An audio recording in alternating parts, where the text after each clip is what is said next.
I walked into Jack's office expecting good news. My heart was racing, but it wasn't fear. I'd led a massive campaign to success the month before. Rumors swirled that I'd be named the youngest VP in the company's history. Jack leaned back, eyes cold. "Leila, I can't have you leading anymore. You're not in the right condition." I blinked, trying to interpret his words. He didn't mince them for long. "You're pregnant. You'll be distracted. It's not the right optics for key clients. They want energy." I felt my stomach drop. My face burned hot. I glanced at my belly and then at him. "Wait, you're demoting me?" My voice caught in my throat. Jack shrugged like it was nothing. "It's just temporary," he said. "We have to maintain our brand image." When he finished, my mind was spinning. He didn't even try to hide it. I stood slowly, heart hammering. Opening the door, I froze. At least 4 coworkers were lined up outside, eyes darting away. They knew something big had happened. I managed to leave with my head held high, but deep inside I felt stunned. The world had suddenly flipped, and everyone was watching. The next morning, everything felt different. My desk, once a bustling hub for questions and teamwork, became a silent island.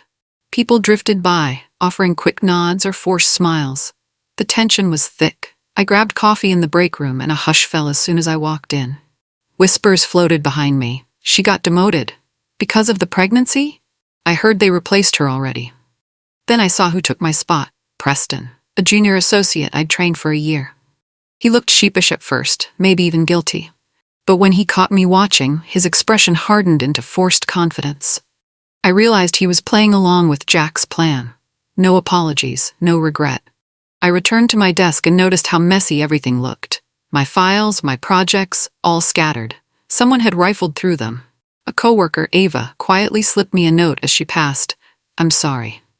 That was it, but it was something. I pretended to refocus on emails. Anger rumbled inside me, but I forced calm. I had to keep my composure, at least for now. All the small stares and tense conversations told me one thing. My demotion was the hottest gossip, and it was only beginning. 2 days later, we had a company-wide town hall. I was still on edge, anxious about facing everyone. Jack strode on stage with fake enthusiasm. "Let's celebrate our restructuring," he announced, a smug grin on his face. "It's all about new energy and leadership." He went on and on about transition support without once mentioning my name. But everyone knew. Their glances burned my back. I tried to stay calm in my seat, hands pressed tight together. Then he praised our team champions for doubling a client's revenue. That was my project. My plan, my sleepless nights. I waited for him to acknowledge me, but no, he never said Leila. He was erasing me in front of everyone, highlighting Preston as the driving force behind the success. Inside, my heart sank. Embarrassment bloomed into anger. I felt tears threaten, but I held them back. I wouldn't give him the satisfaction of seeing me break. At the end of his speech, the applause was polite, nothing more. A pit formed in my stomach. This was a systematic effort to push me aside, and I knew I had to keep my emotions in check because something bigger was brewing. The humiliation was real, but so was my determination. A week passed, and I tried to ignore the office chatter. I immersed myself in leftover tasks, hoping for normalcy.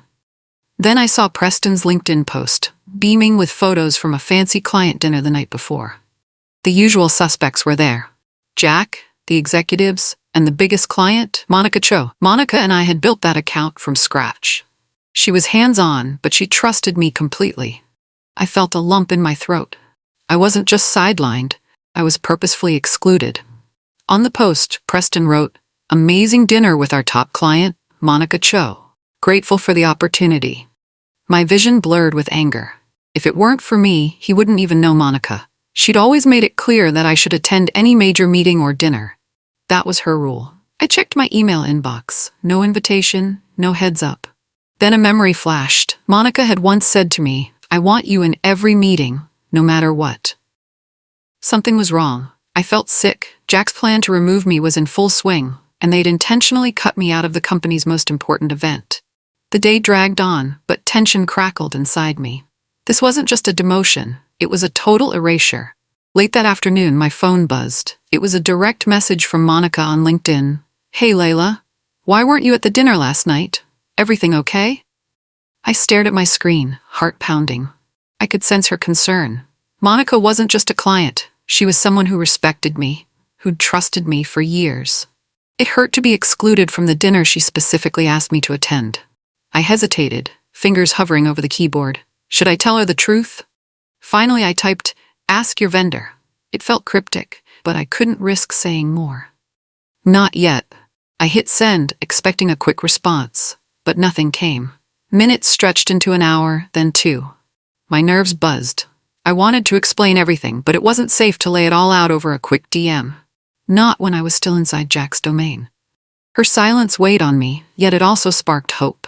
Monica was direct. If something bothered her, she addressed it, and if she was pressing Jack for answers, that might be my chance. Even though I had no clue what she'd do, I felt a twinge of possibility flicker in my chest. Maybe I wasn't alone in this fight. In the days after Monica messaged me, the company seemed to shift gears. Jack started rewriting our internal protocols. Everything from client communication to project approvals now had to run through him or Preston. I watched helplessly as my past initiatives were rebranded, like they'd never been mine. A slideshow I'd created for a potential sponsor was suddenly redone, with my name replaced by team management. One morning, Ava, the coworker who'd given me the note, whispered that the rumor mill said I'd be out within weeks. "They're setting you up to be forgotten," she warned. Her face showed genuine worry. "They want no trace of your contributions." A nervous chill spread through me. It felt like a staged takedown, each step carefully orchestrated by Jack. The more I observed, the more I realized how thorough he was.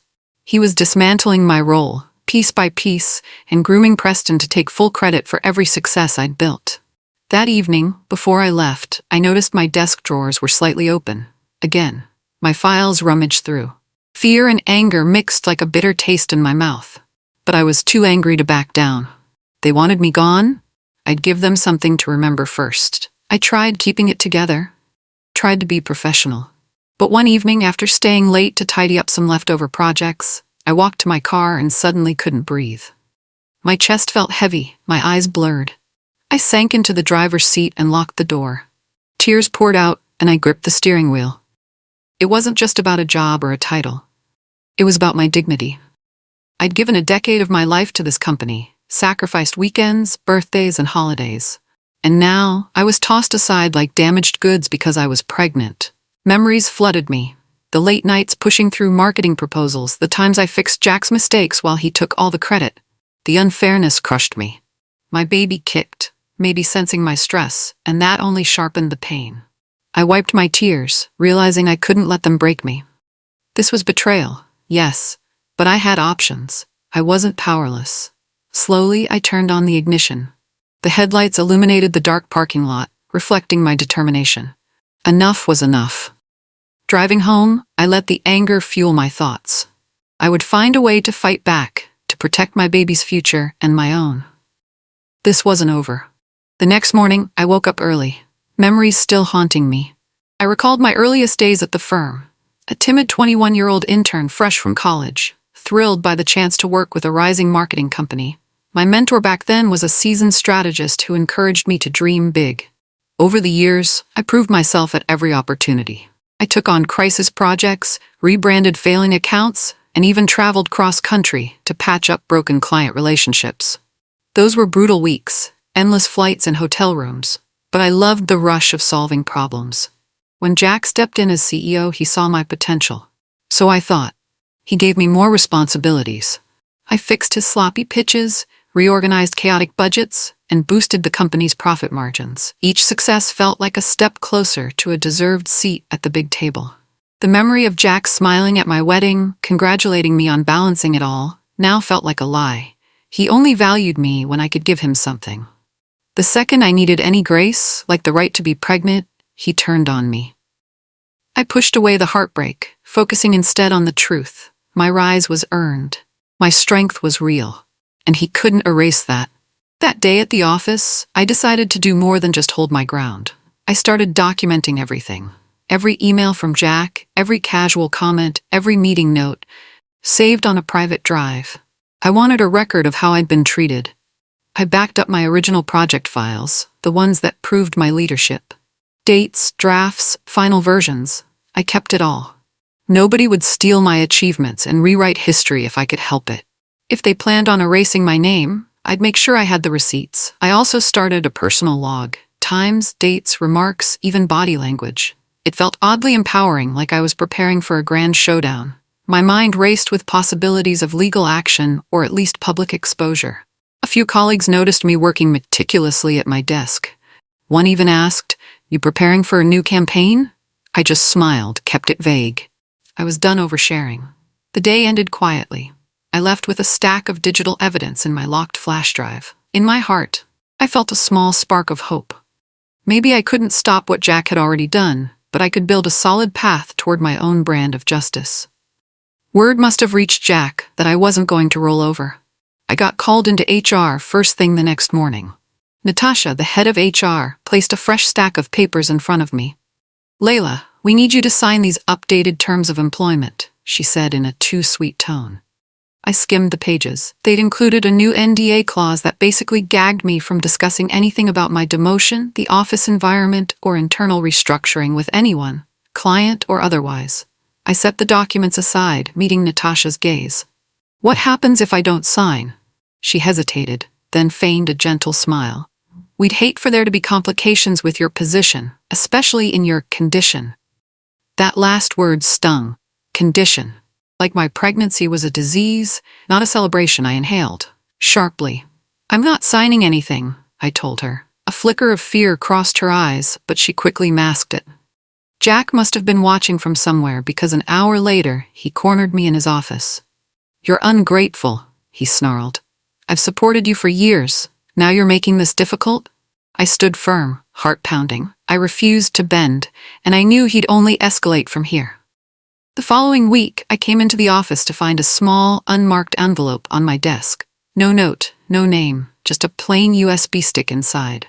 Nerves jolted through me. Who sent this? Was it some kind of trick from Jack to scare me? I slipped it into my laptop, headphones in, and opened the single audio file. My eyes went wide as I listened. It was a recording of Jack speaking in a closed executive session. His voice was unmistakable, the arrogance all too familiar. "Leila's pregnant. She's a PR risk," he said, laughing.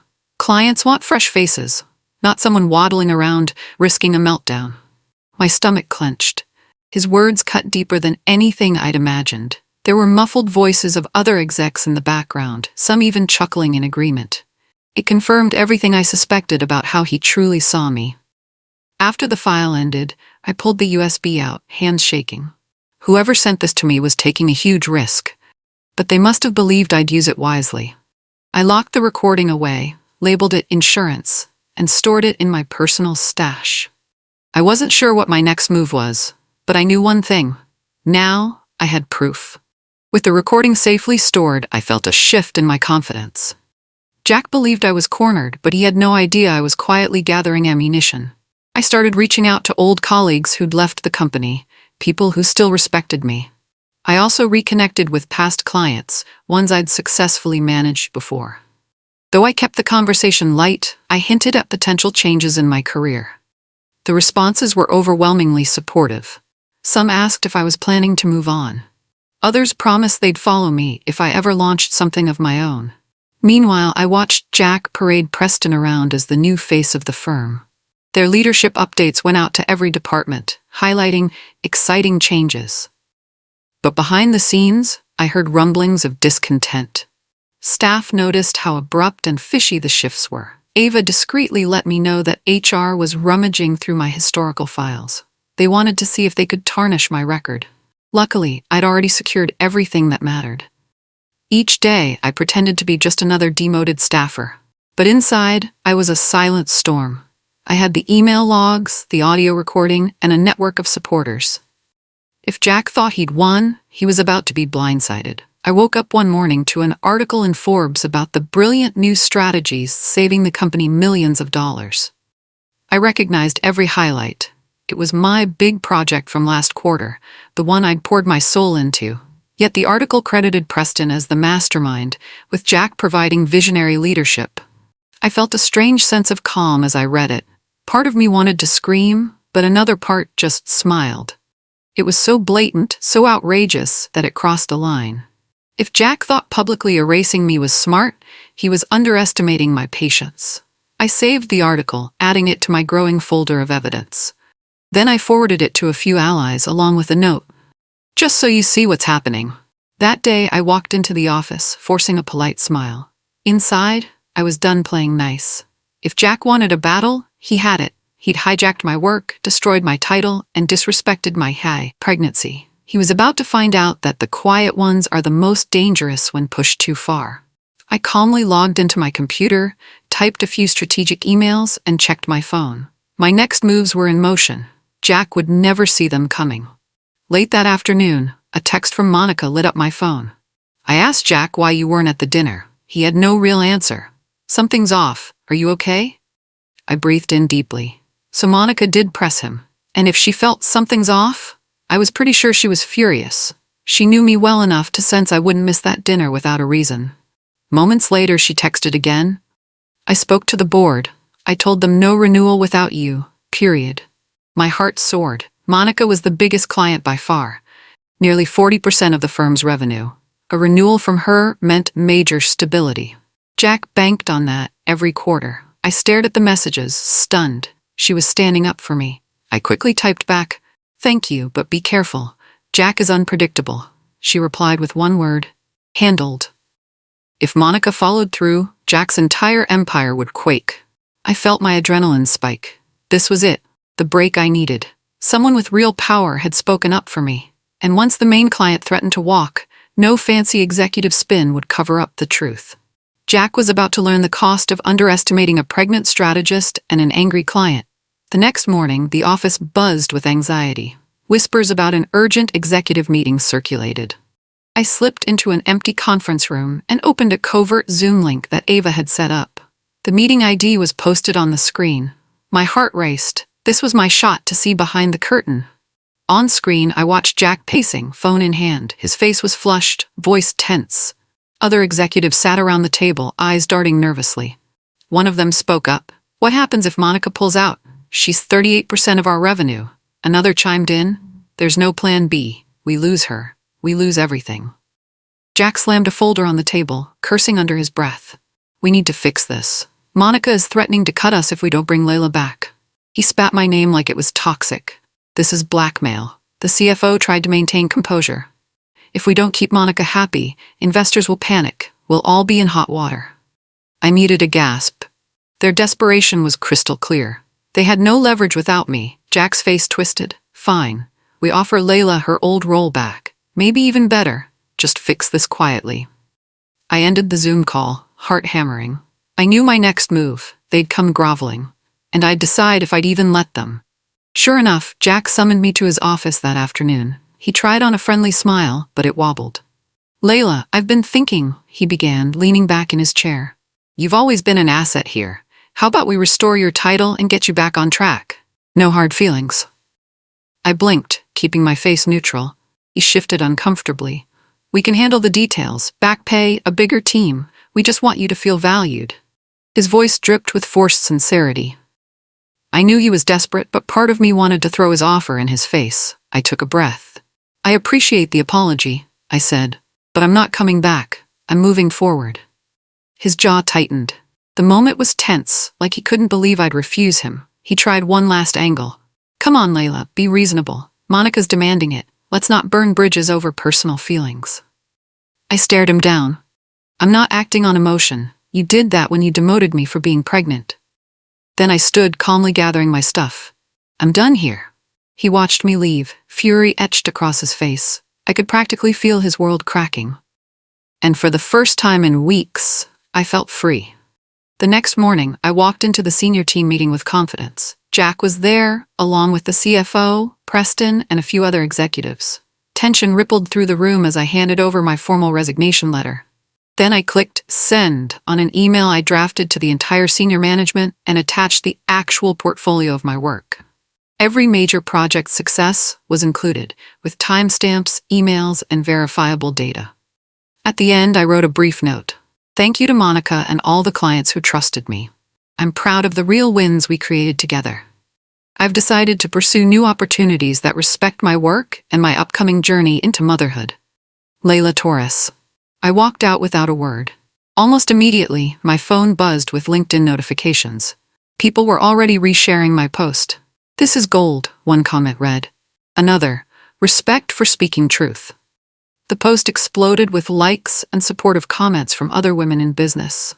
Jack stumbled out of the meeting room, face twisted with shock.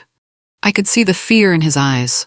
My final act here was public, transparent, and all on record. Let him spin it however he wanted. The facts were now out there, and the world was watching. By noon, the company was in chaos.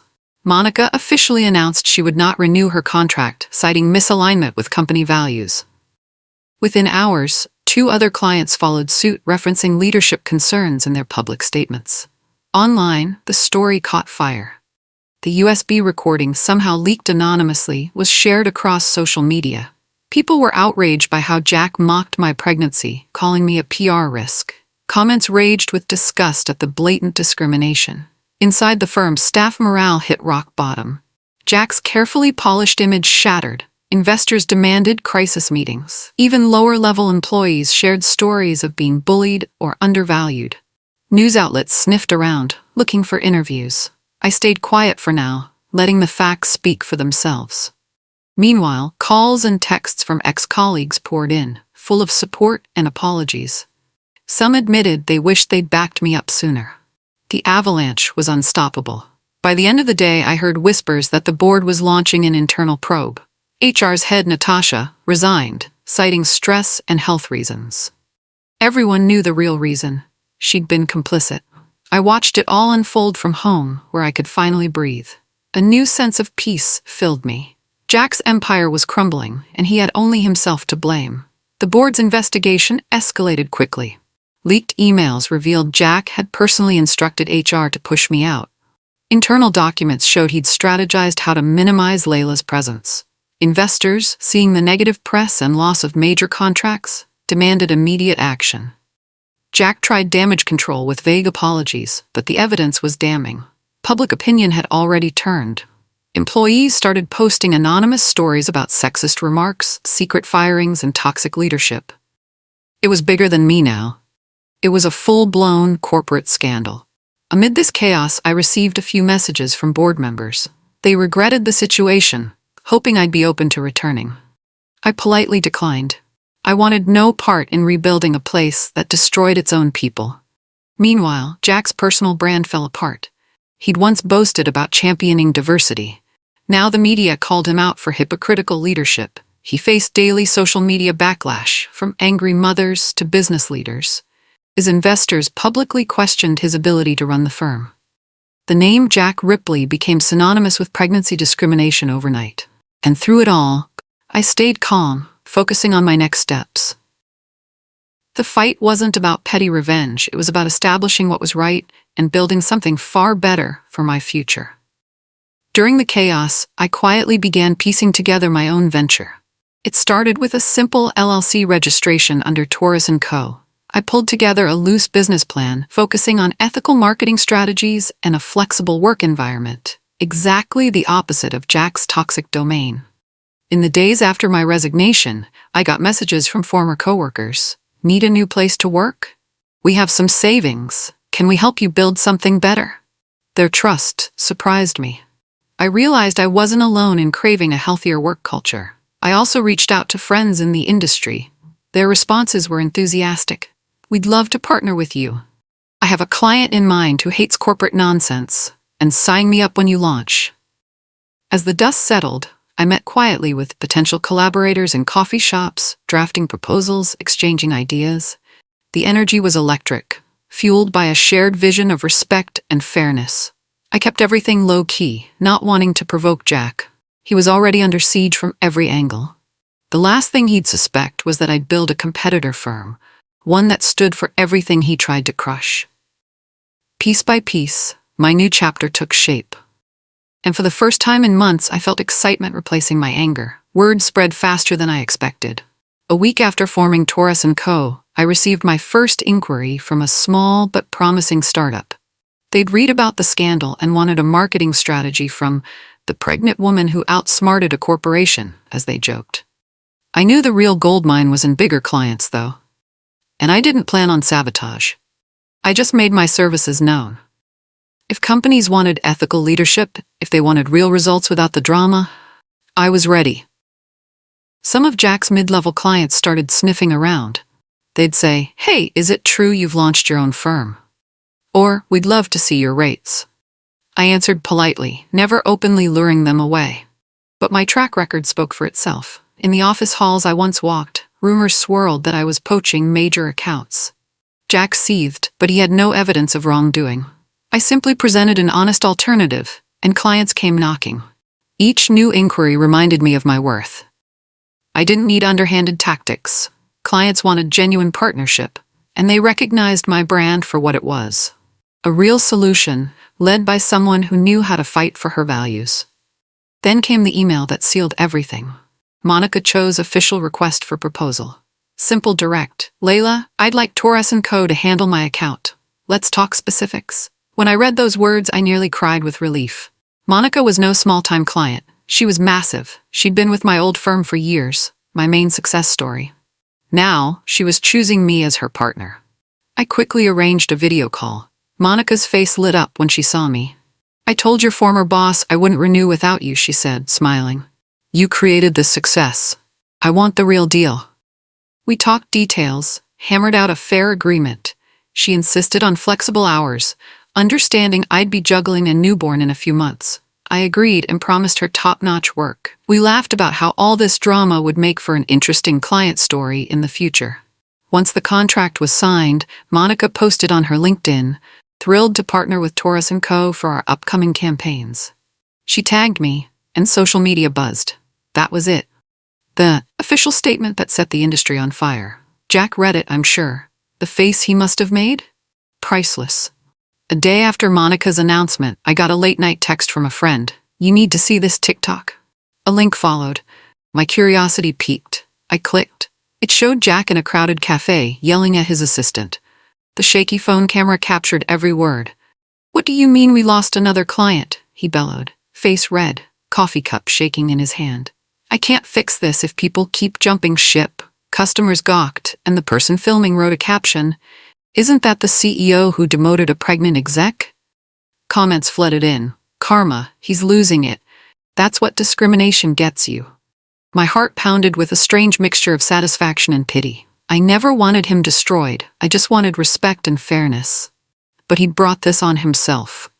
The video went viral within hours, exposing Jack as not just a sexist CEO but a toxic leader unraveling publicly.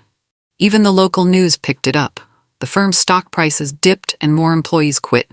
Watching Jack crumble felt surreal, but I reminded myself I wasn't celebrating his downfall. I was celebrating the justice behind it, and it reminded me why I fought back in the first place. 2 days later, I checked my inbox and found an email from Jack. Subject line, "Urgent, can we talk?" The message itself was dripping with desperation. "Leila, I think we both acted emotionally. Let's have a conversation about how we can move forward. The situation has spiraled too far. We can come to an arrangement, personally or professionally. Let's be reasonable." I stared at the screen, my anger flaring momentarily, but then a sense of calm washed over me. I clicked reply, taking a breath before typing. "Jack, I didn't act emotionally. You did. I just acted. The time for negotiation has passed. I wish you the best as you deal with the consequences." Leila, I hit send, my heartbeat steady. I felt no fear, only closure. This was the final boundary I needed to set. Jack had tried to trap me in a corner, degrade me, and then rewrite history. Now he wanted to salvage his empire using the same person he cast aside? No thanks. I shut my laptop, a faint smile curling at my lips. Whatever chaos he faced next was no longer my concern. 3 weeks later, I stood on stage at a Women in Business conference. My baby bump was visible beneath my tailored dress, and for once I felt no shame, only pride. The room was packed with aspiring entrepreneurs, corporate leaders, and allies of workplace equity. Monica sat in the front row, smiling. The spotlight felt warm. I took a breath and began. I never thought I'd be speaking at a conference about empowerment, but life has a way of forcing us to stand up for what's right. I shared my journey, briefly, directly. No self-pity, just facts and lessons. I described how leadership was about lifting others, not tearing them down. how pregnancy wasn't a weakness, but a powerful motivator, and how quiet strength can sometimes speak louder than any title. I ended with a simple statement. Never let someone reduce your value because they fear your power. You owe it to yourself and those who look up to you to keep shining. Applause thundered. People stood, cheering, tears in a few eyes. Monica clapped the loudest, glowing with pride. Walking off stage, I felt a deep sense of peace.